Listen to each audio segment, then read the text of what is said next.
lined up to get their absentee ballot applications just a day before the election, so you can still do that.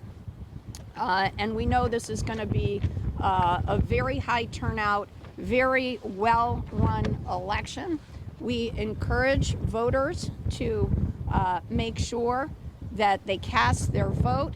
It took 100 years for some women in our country to get the right to vote, and we are celebrating that 100th anniversary of women's suffrage this year. We are also celebrating the 55th anniversary of the passage of the Voting Rights Acts that guaranteed people of color in our country the right to vote as well.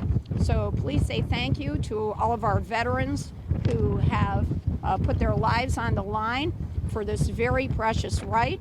And it is now my pleasure to turn the microphones over to the person who is running this presidential election in our state, our great Secretary of the State, Denise Merrill.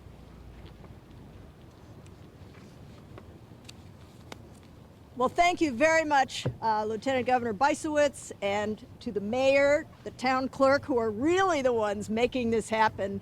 Thank you for everything we've done. Suddenly we all seem to know how much it's taking for a whole number of people to make this election happen smoothly. I remember when we were here in Bloomfield back in the summer, when ballot boxes were a totally new concept. And here we are back, and I want to just compliment Bloomfield in particular for doing a wonderful job of making sure the public knows about this opportunity. And it has been well received by the public. And so far, using mostly these ballot boxes in every town, by the way, usually in front of town hall, just like this one, we have had over 600,000 absentee ballots returned as of today. And there's still 2 days left in which you can still either obtain an absentee ballot, such as these folks over here at your town clerk's office, or you can still drop them off in the ballot boxes right up until 8 o'clock on election day. They will be counted, but just later in the day. And people always ask about, well, how can you do that? Couldn't somebody vote and then cast an absentee ballot?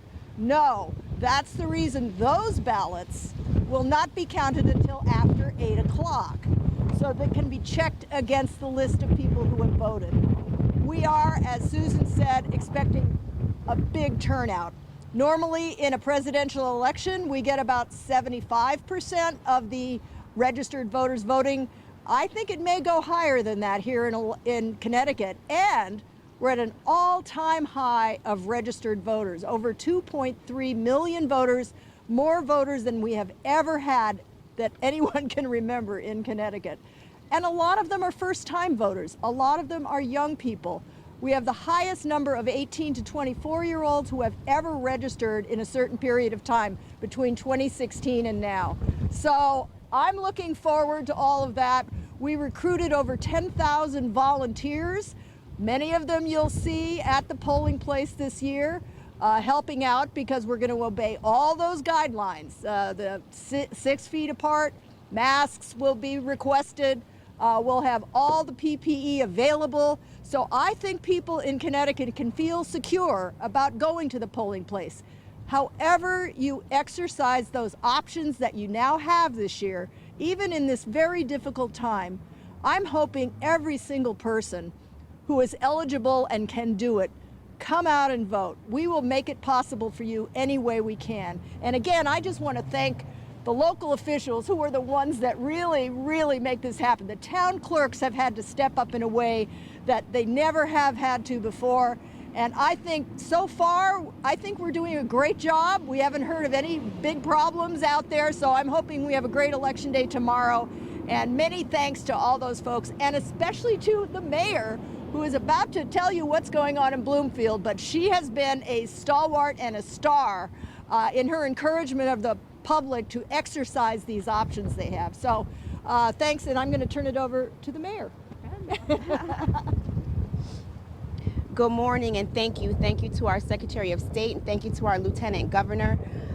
Bloomfield, this is an important election, maybe one of the most important elections of our lifetime.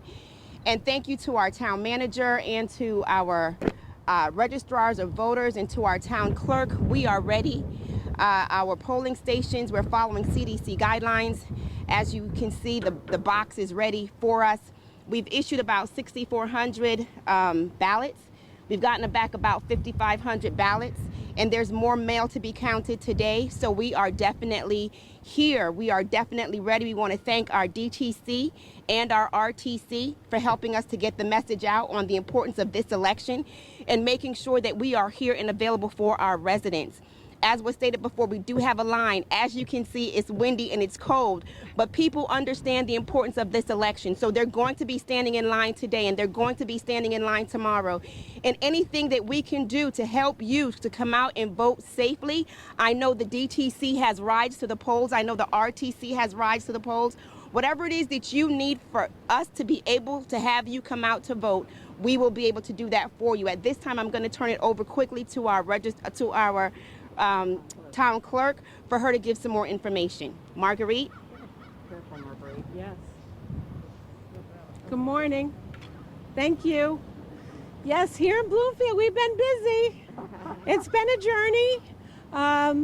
But as the mayor said, we have issued about 6,500 ballots and received back approximately 5,500. So we are picking up the mail, go a few times a day. It's not too late to vote. Call your town clerk. You can go to the office and request an absentee ballot.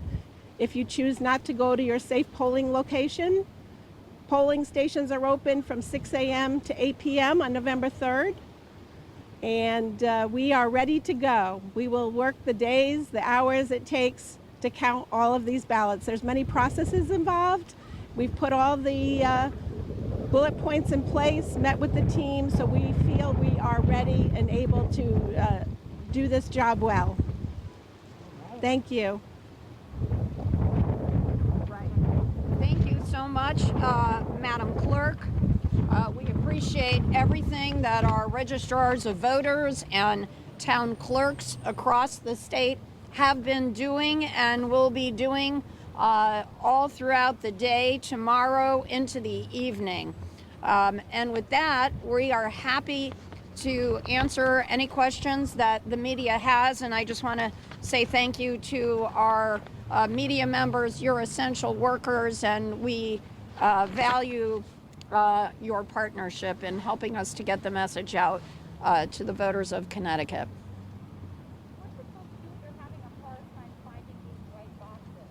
All right. So what people should do is they should contact their town clerk. Depending on the size of the town, there are multiple locations. The boxes are usually in front of town halls, community centers, senior centers, and other well-traveled locations. So the best to call either the town clerk or the registrar of voters office for that information, and also to get the election day registration information, because election day registration is not offered at all polling places across the state. Talking about in-person voting, I saw an article this morning mentioning how some people aren't allowed to wear certain things, campaign apparel. Can you talk about that? Yes, so our state law requires that there be a 75-foot zone around each polling place, and campaign workers cannot go beyond that point wearing buttons or other paraphernalia. So those 75-foot lines are usually very well delineated by the moderators at each polling place.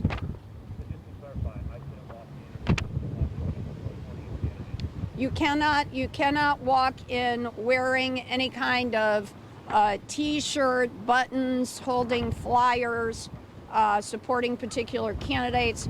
You'll have to put your coat over all of that, or take them off before you go into a polling place to cast your ballot. All right. Any other questions? We want to thank all of you for coming out today and helping us get the message out. Thank you so much.